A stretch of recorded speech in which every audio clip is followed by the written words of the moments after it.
មកណាគេខ្លះចូលចិត្តឲ្យលេងបុណ្យកឋិននេះខ្ញុំនាំកូនដើរមើលគេលេងបុណ្យកឋិន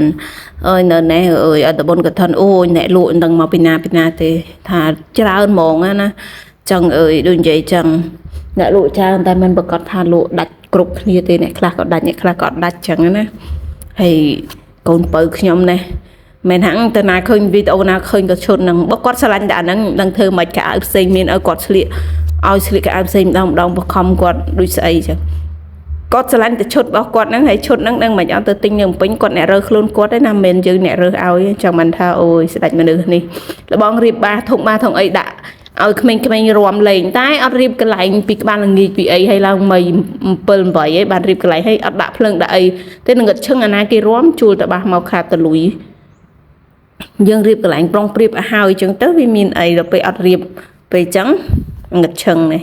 ឥឡូវដើរចុះដើរឡើងមកទិញអីទៅហូបទិញក្រួយខ្លះទិញអីចង្រិតខ្លះហើយអីគេកពឹសខ្លះអីខ្លះចឹងទៅមានកដោបមានអីចឹងណា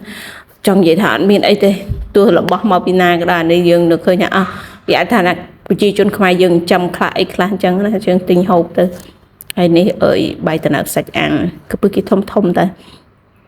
កូនខ្ញុំនៅឆ្លៀតទៅទាប្រហិតទេប្រាប់ថាកុំឲ្យញ៉ាំហើយនៅឆ្លៀតទៅទាប្រហិតទៀតហើយនិយាយពីអ្នកលក់វិញអើយដូចនិយាយចឹងខ្លះក៏ដាច់ខ្លះក៏អត់ដាច់ទៅនេះកន្លែងស្លាប់មន់អីនេះក៏ដាច់ខ្លាំងដែរប្រហិតអាំងស្លាប់មន់អាំងគេនេះដាច់ខ្លាំងទិញអីហើយនំនេះដើរមកត្រួសដើរមកត្រួសខាងនេះចឹងណាព្រោះអីអើយពីល្ងាចហ្នឹងដើរទៅខាងជំនាខាងនោះហើយបានដើរខាងនេះមកត្រួសទៀតទៅគេមានលក់ដូចបញ្ចុកញោមអីយរុំមានលក់ច្រើនណាតែចូលមកអស់តូបទេដើរអាណាមានលុយដូចអាណាមានលុយដើរចាយគ្រប់តូបទេលោកអើយជួបអ្នកភូមិអ្នកអីចឹងយាយអ្នកភូមិគាត់មកបនមកទៀនចឹងណាព្រោះអីធម្មតាក៏ឋិនវត្តឯងភូមិឯងមានណាមានក្រៅពីអ្នកភូមិអ្នកផងបងជាមួយចឹងហ្នឹងហើយជួបអីចឹងទៅតែខ្ញុំមិនស្គាល់ហ្មងទេដោយសារខ្ញុំអ្នកចំណូលអ្នកអីចឹងអើយពីចាភូមិប្តីខ្ញុំគាត់ធម្មតាអ្នកស្រុកកណ្ដាលស្គាល់យើងអ្នកចំណូលហើយ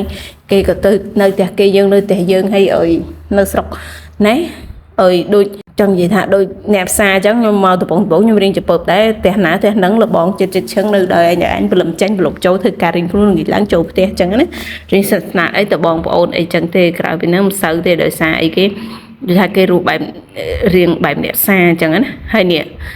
ឡូវគេមានអានេះទៀតអូយឃើញប្លែកថាកំពូលមកដូចខ្ញុំនិយាយចឹងអាមានគំនិតគឺជាលុយទាំងអស់គេដឹងមិនអត់គេយកកូនម៉ូតូនឹងទៅដាក់ជួលហើយធម្មតាក្មេងៗឃើញអាម៉ូតូឃើញអីចឹងមិនបាច់និយាយទេ